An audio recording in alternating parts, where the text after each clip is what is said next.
भारत का समाज हर दिन सच से दूर होता जा रहा है और इसके लिए एक हद तक हमारा मीडिया भी जिम्मेदार है।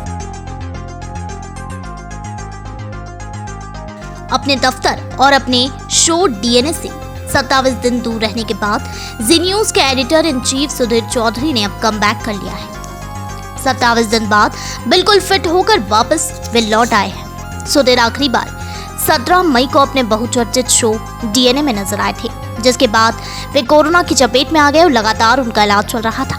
हालांकि सुधीर जैसे ही वापस लौटे तो उन्होंने अपने इस 14 दिनों के अनुभव को लोगों के साथ साझा किया।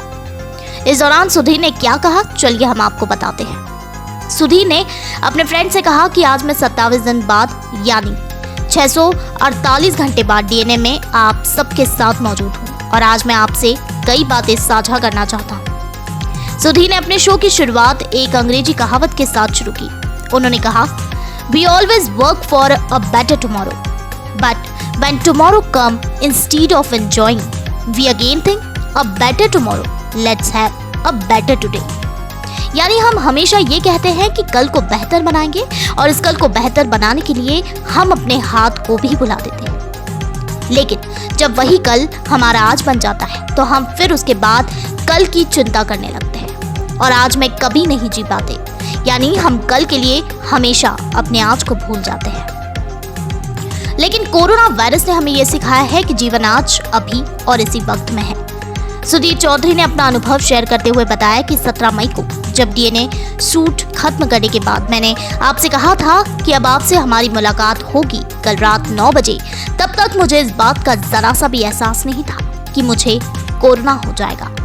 हमारी और मुलाकात 27 दिनों बाद होगी, ये मुझे बिल्कुल भी नहीं पता था और ये भी हो सकता था कि हमारी मुलाकात कभी होती ही नहीं। सुधीर ने कहा कि जब हम अक्सर वर्तमान में भविष्य की योजनाएं बना लेते हैं तब इसका अनुमान लगाना संभव नहीं होता कि आने वाला पल हमारे लिए क्या लेकर आ रहा है और यह हर किसी के लिए एक जैसा है। हम क्या करने हैं वाले हैं और कल हमारे साथ क्या होगा ये किसी को नहीं पता, लेकिन बावजूद इसके हम योजनाओं पर योजनाएं बनाते रहते हैं। अपनी कोरोना की जर्नी को लेकर सुधीर ने अपने अनुभव साझा करते हुए बताया कि 18 मई को जब पहली बार मेरी तबीयत बिगड़ी और मेरे शरीर में कोरोना के लक्षण दिखाई दिए, तब भी मैं उस समय डीएनए में क्या स्टोरी दिखानी है इस बारे में ही सोच रहा था। लेकिन जब मैं बीमार हुआ और अस्पताल पहुंचा तो हर समय डर बना रहता था कि मैं घर पहुंच पाऊंगा या नहीं। सुधीर ने कहा कि उन्हें ऐसा लगता था कि मौत उनके इर्द गिर्द घूम रही है और किसी भी पल उन्हें ले जाएगी।